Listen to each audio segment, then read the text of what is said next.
Γεια σας, είμαι ο Μίλτος Τάμος και θα δούμε μία άσκηση πάνω στη δομή ακολουθίας.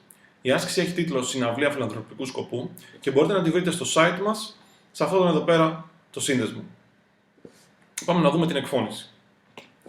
Σε ένα μουσικό φεστιβάλ, το οποίο γίνεται για φιλανθρωπικούς σκοπούς, η τιμή εισόδου για τους ενήλικες είναι 15 ευρώ και για τους ανηλίκους 6,5 ευρώ. Να γραφεί ο αλγόριθμος σε γλώσσα, ο οποίος ζητά από τον χρήστη πόσοι ενήλικες και πόσοι ανήλικες προσήλωσαν στην συναυλία και θα εκτυπώνει τα συνολικά έσοδα. Πριν πάμε να γράψουμε τη λύση της άσκησης, πάμε να κάνουμε μια μίνι ανάλυση πάνω σε αυτήν. Δηλαδή να δούμε τι μας δίνουνε και τι μας ζητάνε, τα δεδομένα μας και τα ζητούμενα.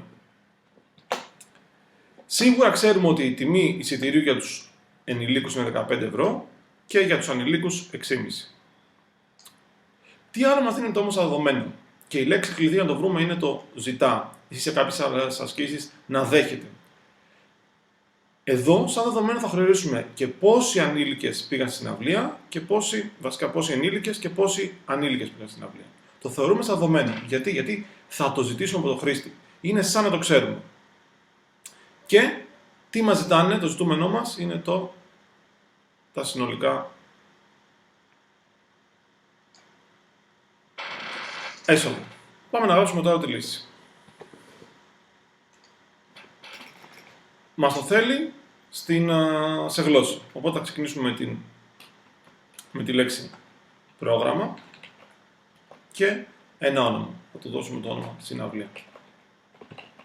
Τώρα, επειδή ξέρω τη τιμή των ενηλίκων και τη τιμή των ανηλίκων, θα τη γράψω στις σταθερές. Γράφω σταθερές και από κάτω γράφω το εξής. Θα δώσω τιμή ενηλίκων, γράφουμε ίσον και τη τιμή τους, 15. Καθώς και τη τιμή ανηλίκων, που είναι 6,5 ευρώ. Τώρα, το επόμενο κομμάτι είναι οι μεταβλητές. Μεταβλητές. Μπορούμε να κάνουμε το εξής. Άμα δεν ξέρουμε τις μεταβλητές μας από την αρχή, να το αφήσουμε κενό και μετά να πάμε να γράψουμε τον αλγόριθμό μας και να γυρίσουμε να τη δηλώσουμε μετά. Πράγμα που θα κάνω και εγώ τώρα. Πατάω κάποια ένταρη, αφήσω κενό και ξεκινάμε τη λύση του αλγορίθμου. Το πρώτο πράγμα που θα χρειαστεί να γράψουμε ποιο είναι? Είναι να ζητήσουμε από τον χρήστη να μας δώσει πόσοι ενήλικες. Άρα θα του πω το μηνυματάκι, γράψε, δώσε το πλήθος των ενηλίκων. Και γράφουμε μετά τη λέξη διάβασε, Προσπαθήστε πάντα τα ονόματα των μεταβλητών να είναι αντιπροσωπευτικά αυτό που αποθηκεύουν. Γράψε. Το ίδιο θα κάνω και για το πλήθος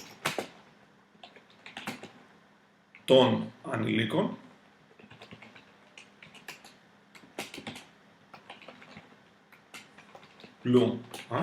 Τώρα, ξέρω το εξής. Ξέρω και το πλήθος των ενηλίκων, ξέρω το πλήθος των ανηλίκων, ξέρω και τις τιμές των εισιτηρίων, οπότε πάω να βρω τα συνολικά έσοδα. Ποια θα είναι αυτά? Συν S, εκχώρηση, ποιο πράγμα?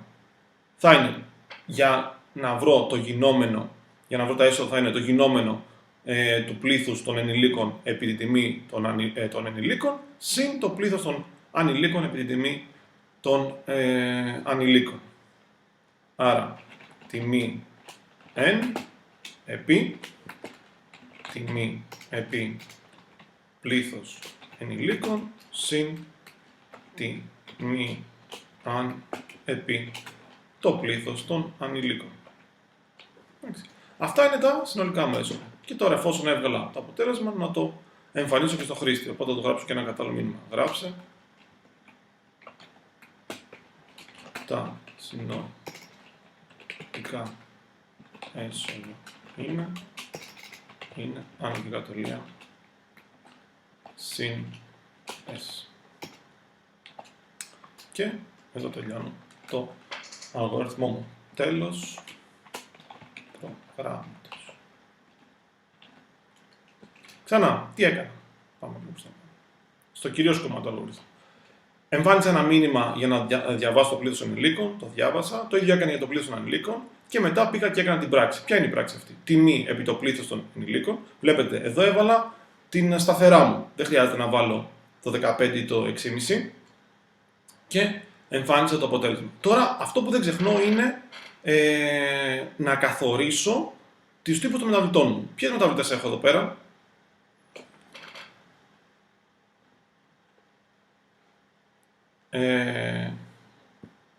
Οι μεταβλητές μου είναι το πλήθος των ενηλίκων, το πλήθος των ανηλίκων και τα συνολικά μου έσοδα. Γιατί τα άλλα δύο, η τιμή ενηλίκων και η τιμή ανηλίκων, είναι σταθερές που τους δήλωσα πριν. Τα πλήθη των ενηλίκων και των ανηλίκων θα είναι ακέραίου τύπου. Γιατί δεν μπορώ να έχω 1,5 ανήλικο, οπότε είμαι σίγουρος ότι το αποτέλεσμα, η τιμή που θα αποθηκευτεί εκεί πέρα θα είναι ακέραιο. Οπότε γι' αυτό θα δηλώσω στις ακέραιες. Τώρα πάμε να δούμε το συνολικά έσοδα τι τύπου μεταβλητή είναι. Βλέπω εδώ γινόμενο. Ελέγχω, είπαμε, το πλήθος ενηλίκων και το πλήθος ενηλίκων και το πλήθος των ανηλίκων είναι ακέραια. Τώρα όμως, η τιμή των ανηλίκων είναι και αυτή ακέραια. Οπότε ακέραιος επί ακέραιος πάντα θα μου δώσει ακέραιο. Εδώ όμως έχω πρόβλημα, έχω θέμα. Όπου η τιμή των ανηλίκων είναι πραγματικός αριθμός. Άρα υπάρχει μεγάλη πιθανότητα να βγει το αποτέλεσμα του γινωμένου της τιμής των ανηλίκων με το πλήθος των ανηλίκων πραγματικό. Οπότε σε τέτοιες περιπτώσεις που δεν είμαι σίγουρος 100% ότι το αποτέλεσμα είναι ακέραιο, σε αυτή την περίπτωση θα δηλώσω και τα συνολικά έσοδα πραγματική. Γιατί υπάρχει πιθανότητα αυτό το γινόμενο εδώ να μου δώσει τιμή πραγματική. Οπότε πραγματική συν κάποια ακέραια θα μας δώσει πραγματικό αποτέλεσμα. Οπότε πάω πάνω εκεί που άφησα το κενό και δηλώνω τις μεταβλητές μου. Είπαμε ακέραιες, άνω και κάτω τελεία. Ποιες είναι? Το πλήθος των ανηλίκων, το πλήθος των ενηλίκων. Και στις πραγματικές είναι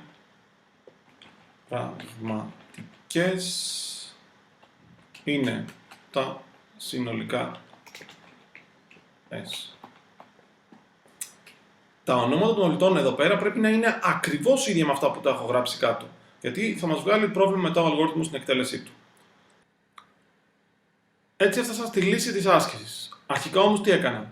Καθόρισα τα δεδομένα μου, που είναι οι τιμές των ενηλίκων, των ανηλίκων, καθώς και τι θα ζητήσουμε από το χρήστη, που είναι πόσοι ενήλικες και πόσοι ανήλικες, και τι μου ζητάνε να βρω τα συνολικά έξοδα. Έκανα την κατάλληλη πράξη μέσα στον αλγόριθμό μου, στον κώδικά μου και βρήκα το αποτέλεσμα. Αυτή ήταν η λύση της άσκησης. Μην ξεχνάτε να μας επισκέφτετε στο site μας, στο mthamos.gr, να μας κάνετε like στη σελίδα μας στο Facebook, καθώς επίσης μπορείτε να κάνετε εγγραφή στο κανάλι μας στο YouTube και να μας ακολουθήσετε και στο Twitter. Σας ευχαριστώ πολύ.